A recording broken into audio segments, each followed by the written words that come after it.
The snow came sideways through the canyon, fine as flour, finding every gap in Clara's coat. Each gust sent crystals stinging against her cheeks, collecting in the loose threads of her wool scarf until it hung heavy and damp. She squinted against it, one gloved hand on the pack horse's bridle, the other shading her eyes from the white blur. The horse's warmth radiated through the leather, a small comfort. Beside her, Nora walked with her head down, mittened hands clutching the rope that tethered their small sled of belongings, a pitiful collection that represented everything they still owned. "Mama?" The girl's voice was small against the wind. "There." Clara followed her daughter's pointing finger to where the canyon wall curved inward, creating a shallow overhang maybe 15 feet high and twice as wide. The rock face beneath it was relatively smooth, tan sandstone banded with rust and cream, vertical enough to shed water, but not so sheer as to be unstable. They stood there as the horse huffed white clouds into the cold air, its brown coat darkening with melted snow.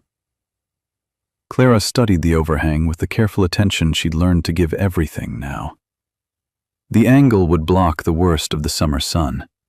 Snow wasn't piling beneath it the way it did in the open ground. A small juniper clung to a crack nearby, roots like iron fingers, proof the rock was solid. "Why there?" Clara asked, though she already knew. Nora wiped her nose with her mitten. "The snow's not sticking, see? And the ground's almost dry underneath." "Good eyes."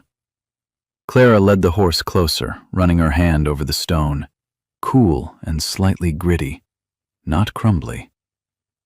"What else?" Nora tilted her head, thinking hard. "The bushes are all on the other side of that little wash, so the water runs away from here, not toward it." "That's right." Clara felt something unknot in her chest. They'd been walking for 3 days, sleeping under their canvas tarp, eating cold cornmeal mush. This was the first place that felt like possibility instead of desperation. She pulled off her glove and pressed her palm flat against the rock, feeling for vibration, for the hollow drum that would mean weakness inside. Solid.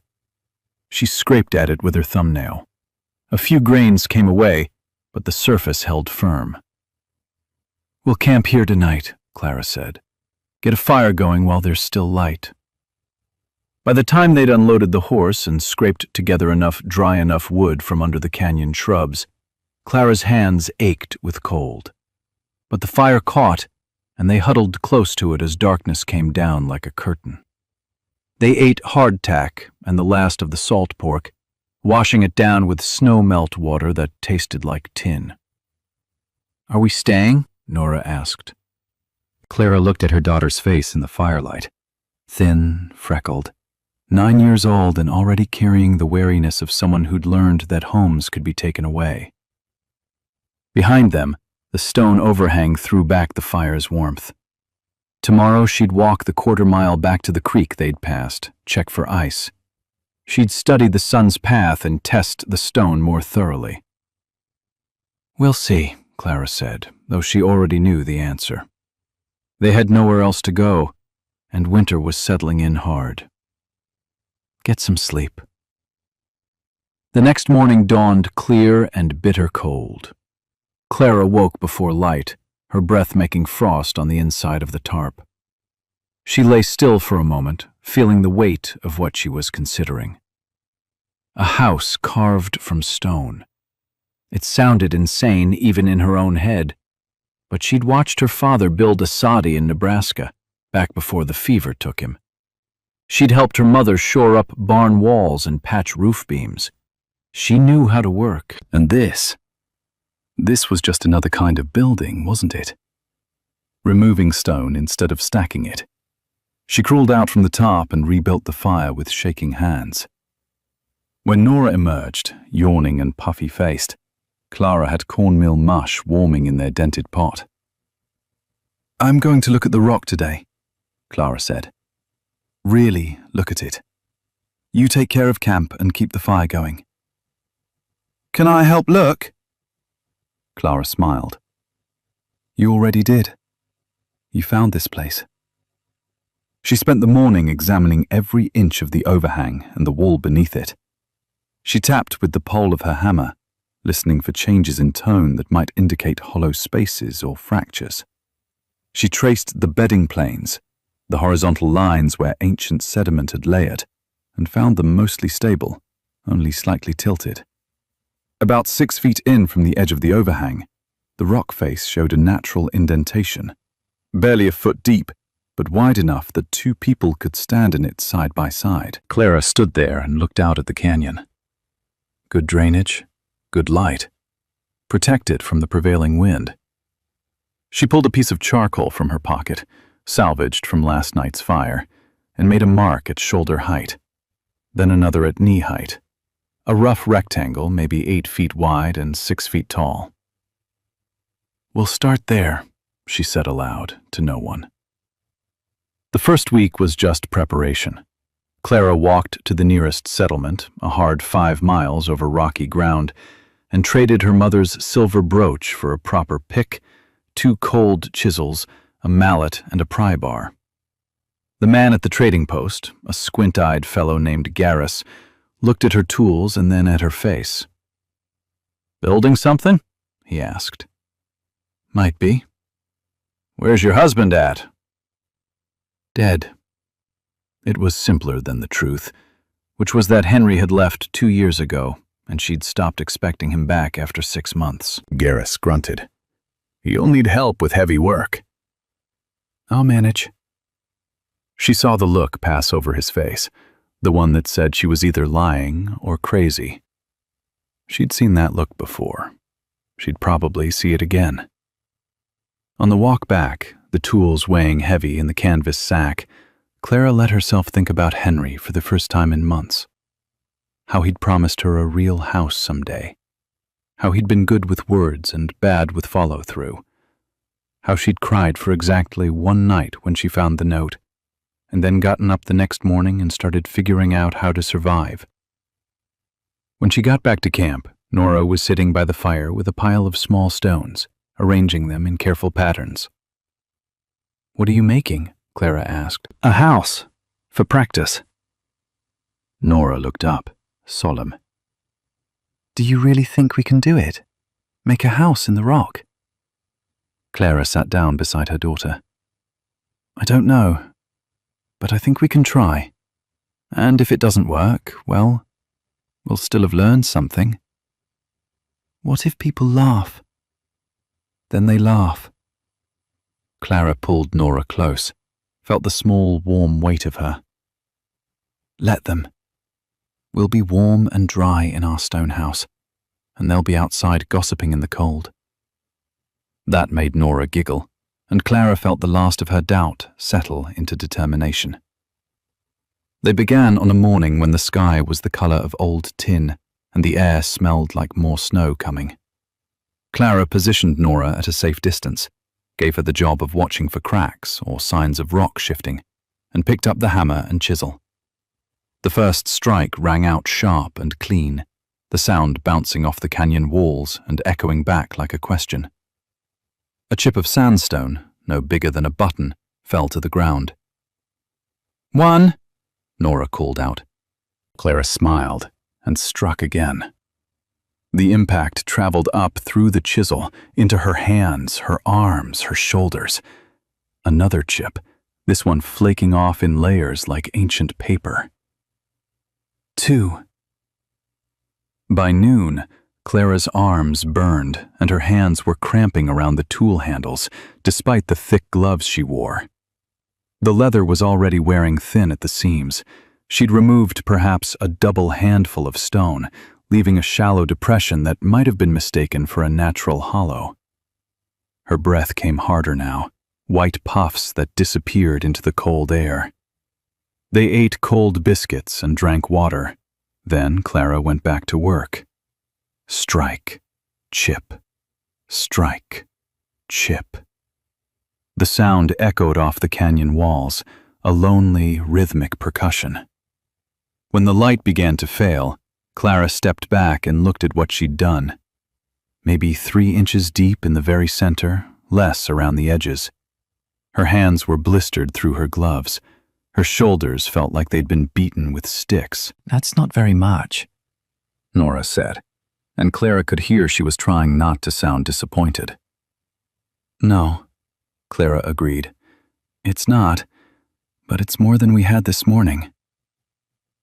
That night, she soaked her hands in heated water and tried not to think about how many days, weeks, months it would take to carve out a space large enough to sleep in, let alone live in. The work settled into a rhythm. Wake before dawn, tend the fire, feed the horse, eat. Work until the cold made Claire's hands too stiff to grip the tools.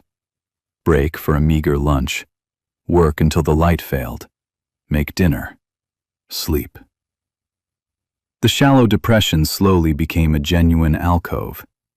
Clara worked carefully, testing each section before she struck hard, learning to read the rock's subtle variations. Some areas came away in satisfying plates, fracturing along natural planes. Others had to be chipped away grain by grain. Nora took over more camp duties, tending fire, melting snow for water, keeping their few supplies organized. But she was still a child, and children need to play. Clara would look up from her work to see Nora building elaborate snow structures or talking to the horse, telling it long, involved stories about princesses who lived in castles made of clouds. "What should we call it?" Nora asked one afternoon. "The house." Clara paused, hammer raised. "Call it?" "It needs a name. All good houses have names." "Who says?" "I do." Nora's chin came up, stubborn. "I think we should call it Haven." Haven. A place of safety. Clara felt something catch in her throat. "That's a fine name," she said. They'd been working for 3 weeks when the first real trouble came. Clara was deep in concentration, working on a particularly stubborn section of stone, when she heard voices. She turned to see 3 men on horseback picking their way down the canyon. Nora had already moved closer to their fire, to the knife Clara kept there. Good girl. The men stopped a respectful distance away. The one in front, older, with a thick beard going gray, tipped his hat. "Ma'am?" "Gentlemen?" "Name's Tucker. These are my boys, James and Owen. We've got a ranch about 10 miles north." He nodded toward the alcove Clara had been carving. "Heard hammering. Came to see what was what." "I'm building a house," Clara said simply. All 3 men looked at the alcove, maybe 4 feet deep now, still rough and uneven, and then back at her. James, the younger son, snorted. Owen elbowed him quiet. "That's ambitious," Tucker said carefully. "You got help coming?" "Just us." "Just—" He trailed off, glanced at Nora.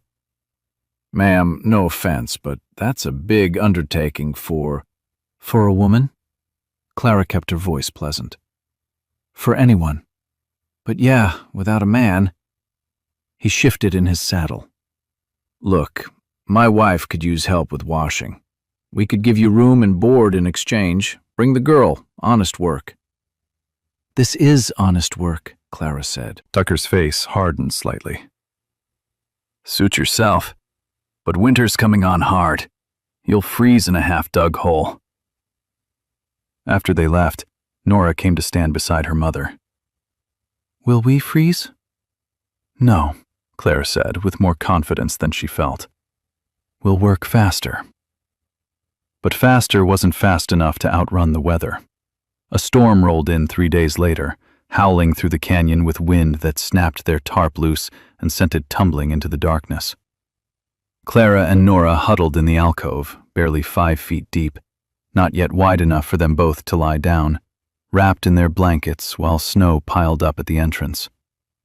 The horse stood with its rump to the wind, head down, looking miserable. "We should have taken that job," Nora whispered. Clara pulled her daughter closer. Maybe, but we didn't. Why not? How to explain it? How to tell a 9-year-old that she'd spent too much of her life depending on men who left, on situations that changed, on promises that evaporated. But this stone house, impossible as it seemed, was the first thing in years that felt like it might actually stay. Because, Clara said finally, I want you to know that we can do hard things, that we don't have to take what we're offered if it's not what we want, even if it means being cold for a while. They survived the night. In the morning, they found the tarp snagged on a juniper 50 yards away and spent 2 hours in the bitter cold retrieving it and rehanging it. By the time the snow melted enough to work again, Clara had lost a week. But something had changed during that storm. Standing in the alcove with the wind screaming outside, she'd seen clearly what needed to happen. The entrance had to be narrower, easier to cover, easier to keep warm. And they needed depth, fast, even if it meant the interior was rough. She worked like someone possessed, and slowly, so slowly, Haven began to take shape. The alcove reached 7 feet deep, then 8. Clara carved a crude sleeping platform along one side, just a raised shelf of stone that would keep them off the cold ground. On the other side, she shaped a niche for their supplies. The hard part was the smoke. Clara tried a dozen different configurations before finding one that worked. A shallow channel carved along the ceiling that led smoke toward the canyon, away from where they'd sleep. It wasn't perfect. They still woke up coughing some mornings. But it was better than freezing. One afternoon, Clara was working on widening the entrance when her chisel hit wrong. The tool jumped, slashed across her palm, and clattered to the ground.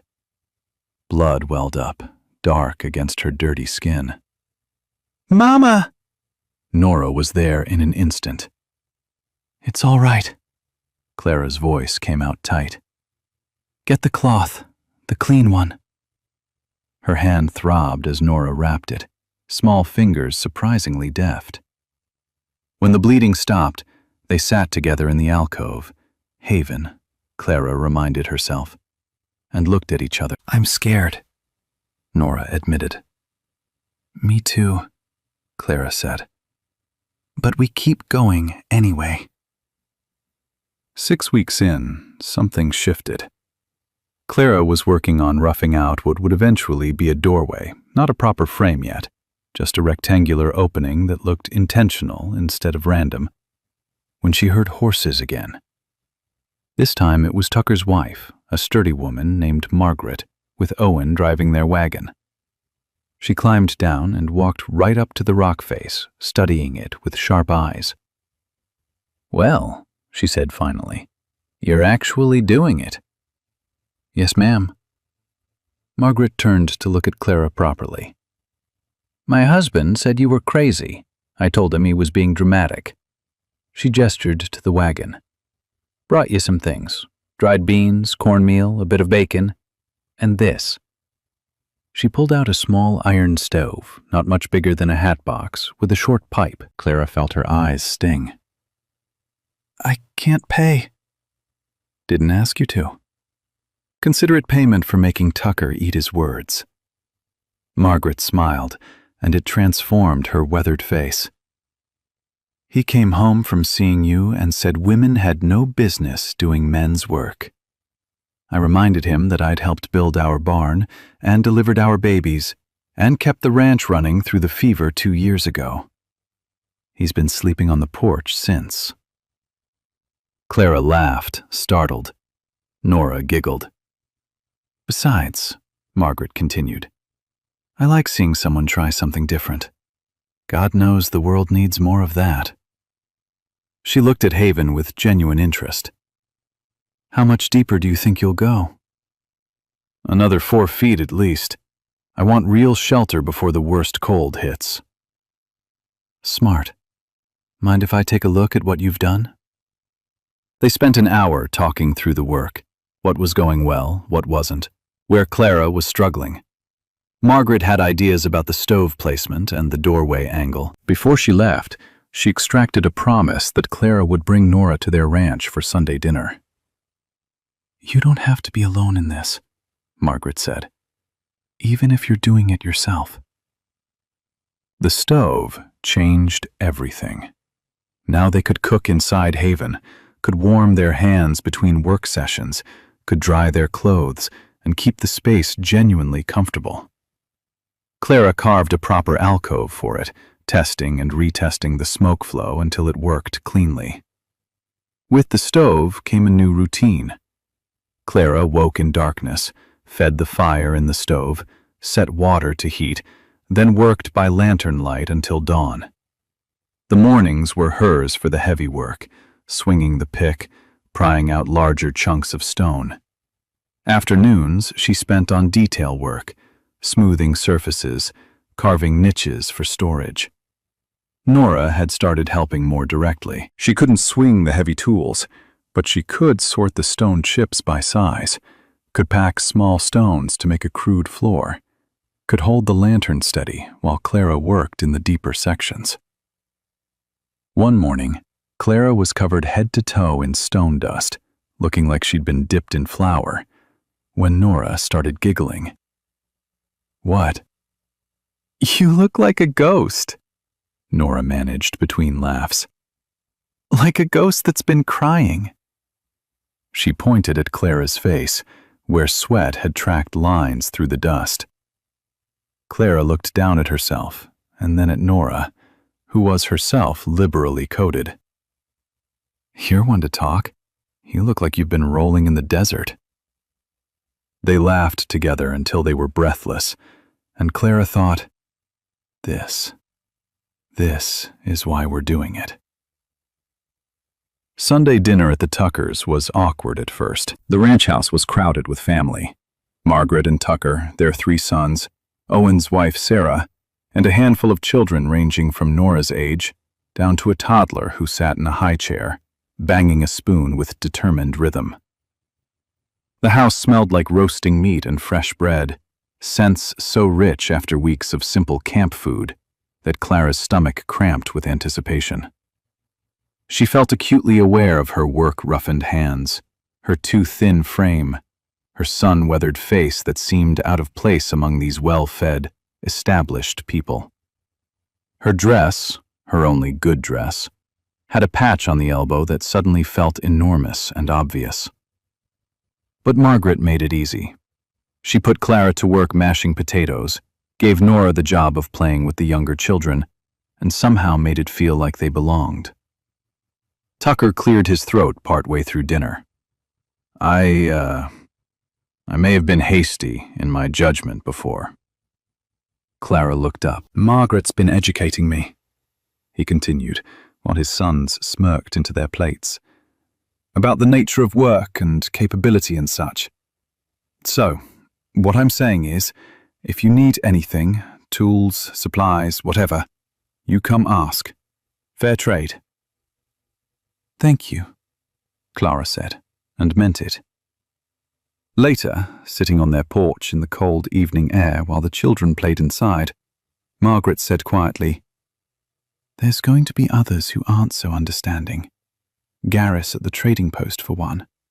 He's been telling people you're touched in the head." "I know. Just be careful.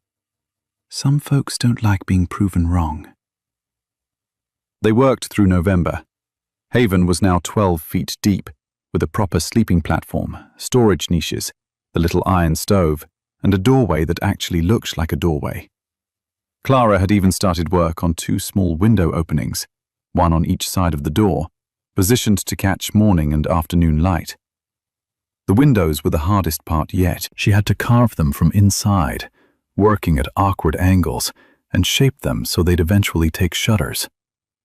Each window took 5 days of patient chipping and smoothing, but when they were done, when sunlight streamed through those openings and lit up the interior, Nora literally danced. It's real, she said. It looks like a real house now, Mama. Clara stood in the doorway and looked at what they'd made.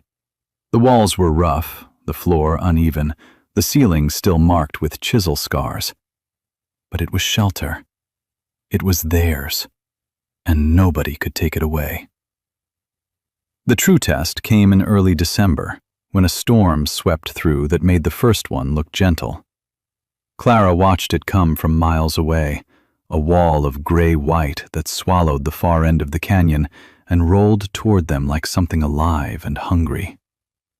Snow fell for 3 days straight, blown horizontal by wind that sounded like a living thing, howling, shrieking, battering itself against the stone. The temperature dropped so low that water froze solid in their bucket within minutes of being poured.